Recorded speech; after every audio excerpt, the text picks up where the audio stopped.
Hey guys, if you're shopping for knives and gear, make sure you check out the description of the video you're watching right now for a link to my Amazon store where I've compiled some of the very best items available, including some of my own personal recommendations. Thanks! What's going on, YouTube? Metal Complex here, and today I've got another interesting knife review slash knife overview to share with you guys. This is the Zero Tolerance 0609 RJ Martin design. This is a beautiful knife and one that really attracted me at first. And then I looked at the overall size, and at the time I was like, I will never carry a knife that's under 8 inches. And so I looked at the overall size of this, which it is under 8 inches. We're going to measure it here in a sec. And I was like, nah, it's really attractive. Now I know, for anybody who doesn't know, there is an 0606. Yeah, this is the 0609. The 0606 is an RJ Martin design that looks almost exactly like this in the profile, but it's bigger. And it's one of those factory customs from ZT that cost, well, it costed a lot more money when it was available. But now it's like it's one of ZT's more rare knives. That was more the size that I was looking for. But now getting this in hand, I realized that there is actually a lot of good here. This was sent to me by @ShakerMT1970 on Instagram. Shaker is my one and only Celestial Knight on Patreon. Thank you so much, Shaker. If you see him down in the comments section, give him a thumbs up. He's a great guy. And also follow him on Instagram because it's people like him that make content like this possible. It's also because of my other generous patrons. Thank you so much for supporting me during this time. If you'd like to get your hands on some of those cool stickers and some other exclusive benefits, check the link down in the description. The support would mean the world to me. So overall length of the 0609 coming in at about 7.6 inches overall. Blade length coming in an impressive 3.5 inches overall, and cutting edge coming in at an equally impressive 3.4 inches overall. Let's go ahead and do some size comparisons up against the Ontario Rat Model 1. Rat 1 coming in at 8.6 inches overall. How about up against the Spyderco PM2? Spyderco PM2 coming in at 8.3 inches overall. How about up against the Benchmade Reptilian, or in this case, the Ritter Hogue? Ritter Hogue coming in at 8 or 8.1 inches overall. This is kind of where I wanted it to be when I was considering buying it a long time ago. So it's shy of that.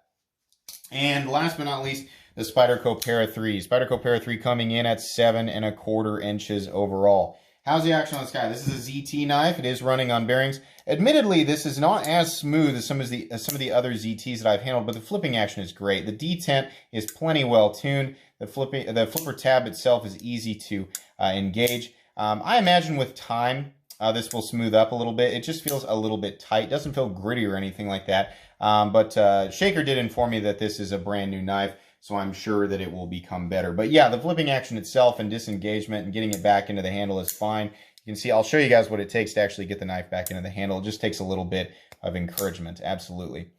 So let's go ahead and do a hardware check here. I'm going to get out my handy-dandy WIA magnetic driver and WIA bit selector, two items that are very inexpensive and very recommendable. You can find them down in the Amazon store that I referenced at the beginning of every video. Just check open the store, look for knife maintenance, and you should be able to find this pretty easily. The body screws, what is wrong with me? Label your bits, I know. It's becoming a joke. Now I'm just doing it so I can make fun of myself. Usually ZT uses T8 body screws. Yeah, love that. Love large fasteners. I like large heads, the large heads on the fasteners and the large fasteners themselves. Thank you, ZT, for doing that. Something that bothered a lot of people was that this had a proprietary pivot, right? Now, I don't think they initially came with the tools, which really bothered people, but this one comes with the tool.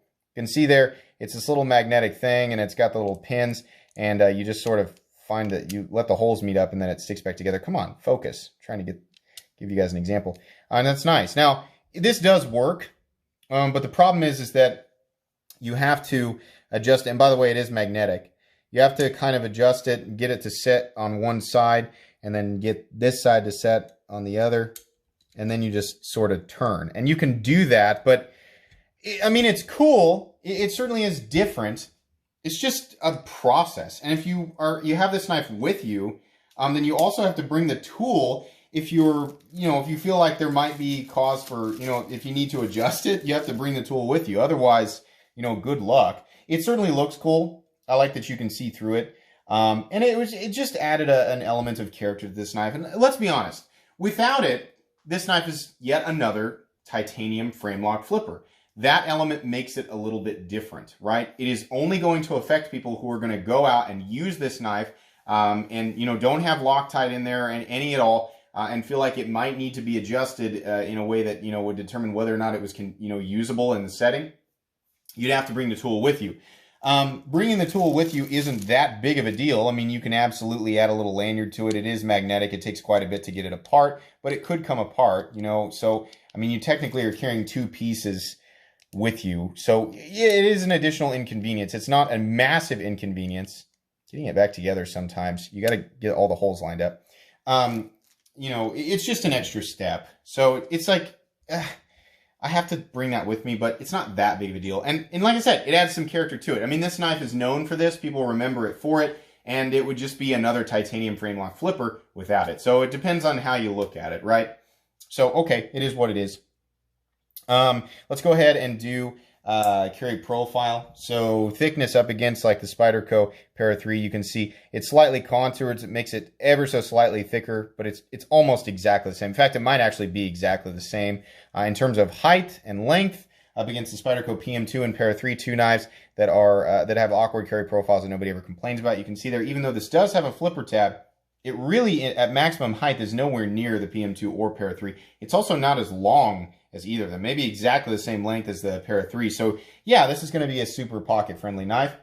In terms of weights, I believe we're actually looking at solid titanium here. We'll go ahead and take a look at the inside. Yeah, solid titanium scale, so no milling there. And then in terms of thickness, go ahead and get the calipers out. Blade stock thickness on this guy coming in at 120 thousandths, so it is not a thick blade at all. It's not. I would call this a medium-sized knife. Weight's coming in at 3.56 ounces, considering you have 3.5 inches of blade. Yeah, it's right on the ounce and inch mark, so I don't have a problem with that at all. This is a super easy-to-carry knife, and even though it is a medium-sized knife, I'd still call it a full-size knife because I can get my hand all the way around it. You kind of are forced into a position with this, but it's not so, I mean, those choils aren't so deep that you feel like you absolutely have, I mean, like, this is all nicely rounded down, so you can adjust a little bit if you want to, right? But if you wear an XL size glove like me, this is right where your hand's going to fit. Ergonomics on this thing are great. It's very comfortable. It's very natural. There's nothing sharp poking into you, feeling like, it's really going to wear you down if you're going to continuously use this. This knife's going to be welcome in a lot of different settings, considering its size. I mean, I would consider this a good EDC knife if you can carry, this length of blade in your area. But it's also, has a robust enough build that I feel like, you can use this knife outside and not have to worry about whether or not it's going to hold together.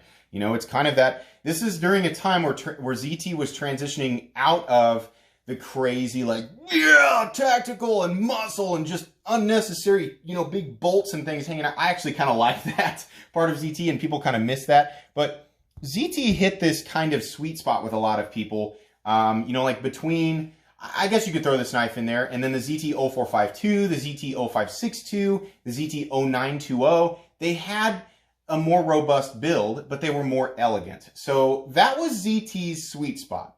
And I'm going to say that this knife is kind of in there. That's where I think ZT needs to return to, and I think they're trying to do that, right? The new really big overbuilt one, it is definitely overbuilt, but it's also more elegant than its dinosaur predecessor, right? The ZT-0300 series. But I think that's where ZT needs to get back to in order to, regain the majority of their audience.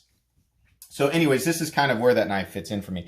If you're wondering, where did this one come from? Because it's blue and satin. So there's a bronze and satin one. That was the original. And then there was a blue and with a black blade. And that was like a sprint run. Then they did like a purple one with a black blade. And then there's this one, which I don't know this for sure. It seems like the only place that this was available at exclusively was KnifeJoy. That might not be the case. I don't think you can get this variant anymore, but you certainly can get the original one in bronze, which is exactly the same as this one, except it's bronze on this handle scales. You can find a link down there in the description. It'll actually take you to I'm a Blade HQ affiliate now, so there's a Blade HQ affiliate link down there where you can check this out. But yeah, that's kind of the case there. So we went over everything. Should we talk about anatomy on this knife? Yeah, I think that's where we're at. So yeah, the pivot does have that weird tool thing, but boy, it does look good. It is cool, right? I like that you can see all the way through it. That's kind of neat. You know, I've always thought that was cool with Strider knives, and I think it's cool here. Everything has been nicely knocked down here. So the handle's busy. There's some cool sort of chevron texturing there, and there's a lot of it. Actually, if you look up close, there's a lot of detail in the texturing, and it's really, really nice. Edges are knocked down. The lines look cool. It's nice that you get those aesthetic features without it causing any issues with ergonomics. It's very comfortable. The jimping is not aggressive, but there's enough there where you can actually gain traction on it. Even though there is jimping back there on the spine, I wouldn't call that a hard landing zone. The flipper tab itself is also nicely knocked down with just a little bit of jimping there, so that's very welcome. There is some shouldering back on the back of the blade there, so it does wrap nicely around the stop pin. Absolutely wonderful. The blade itself is very, very handsome. It has ZT's typical satin finish. ZT does an amazing satin finish. Really, really nice. And another thing ZT does a great job of is making sure that these corners are knocked down. It is a little bit sharp, a little bit, but it's not so sharp that it really bothers me, and I'm not going to be putting my finger up there. I'm really going to stop back here. Everything about the blade looks absolutely wonderful. This is a very, very attractive blade from Zero Tolerance. It says ZT on this side. And then, of course, you have a little bit of a paragraph back here. ZT 0609, Kai USA, RJ Martin, CPM 20CV, and then the serial number. I could care less about the serial number. I could care less about the model number. If RJ Martin, you know, if it just said RJ Martin design on the other side and CPM 20CV, I think that's about as much as you need there. But Kai USA loves to put a big paragraph on the back of their knives, and that's just, it is what it is, you know. Not that big of a deal. The blade does come down to a nice thin cutting edge. Absolutely. This is going to be a wonderful EDC blade shape considering the thinness and the fact that it does actually carry some thickness out to the tip. So it's going to be a durable design too. The flat runs out about 45% or so, and it just looks good.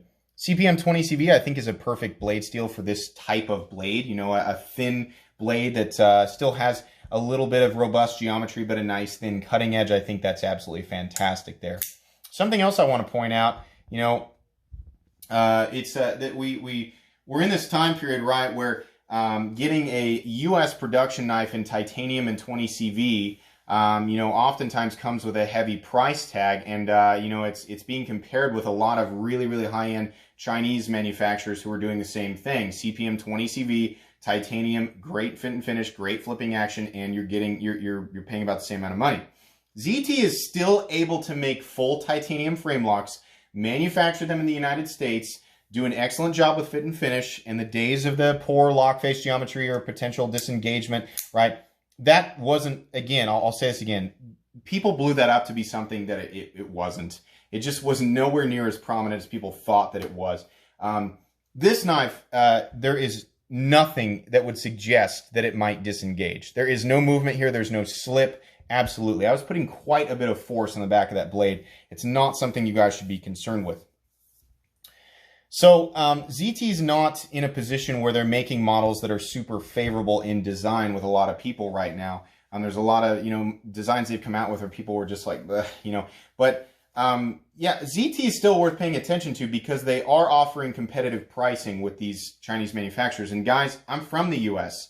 So I root for the home team. When I have an option to buy a U.S. knife, you know, in materials that I want and a design that I want, I'm going to choose that, you know, over a Chinese manufacturer. If that's, you know, that design is an option. But it is still worth, you know, giving a big thumbs up to ZT for doing this. Can you get titanium on both sides, on bearings, you know, with 20 CV or M390 for a little bit less money?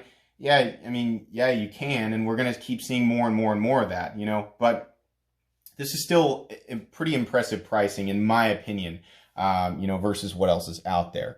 Anyways, continuing on down the blade, you can see we've got two large screws on this side, got two big Rick Hinder style standoffs, and then two on the other side. That's great. It's a perfect construction. The pillar construction with minimal hardware, I'm always a big fan of that. The pocket clip is pretty underwhelming. It's okay, but it just seems like this knife could have had something, you know, special that looks more specific to it. I don't like that it says 0 tolerance on there. I don't know why. Other pocket clips that have had printing on them, I haven't made such a big deal out of, but for whatever reason, I guess it's the fact that the clip looks so basic and it says 0 tolerance on there. I know that if they made a sculpted titanium clip, this would have cost more money. This clip, to my knowledge, is steel. Yeah, the clip is steel. It's going to function just fine. In fact, functionally, it's pretty darn good. It's got the swoop there. It's going to get over your pant material no matter what you're wearing. It doesn't carry super deep or super shallow. Yeah, it's a functional clip. Absolutely. It's just kind of an underwhelming clip. It does have a steel lock bar that doubles as the over travel stop. You can see here we're coming in pretty early at about maybe 25%, 20 to 25%. The centering on this guy looks to be right there, spot on. That looks good. And then the lockup is absolutely solid. I have never had an issue with ZT lockup. Very solid. So, complaints with this knife. Yeah, I mean, functionally, just a simple T8 pivot would have probably been preferable. But on the flip side, it adds character. Like people remember this knife because it had the weird pivot, So, it's kind of a problem, it's kind of not. It depends on how you look at it. I'll let you guys decide what you want to think about that. The pocket clip, I wish it just looked different. If it had to be steel and they had to save some money on it, I understand that. But the pocket clip, for whatever reason, just doesn't look like anything special to me. And the rest of the knife does look special. So it just kind of looks out of place. I just personally wanted this knife to be bigger. I wanted this knife to be an 8 to 8¼ inches overall. Here's my idea of the perfect build of this knife. Give me 8 to 8¼ inches overall. That would have increased the blade length to at least 3.6, perhaps even 3.7.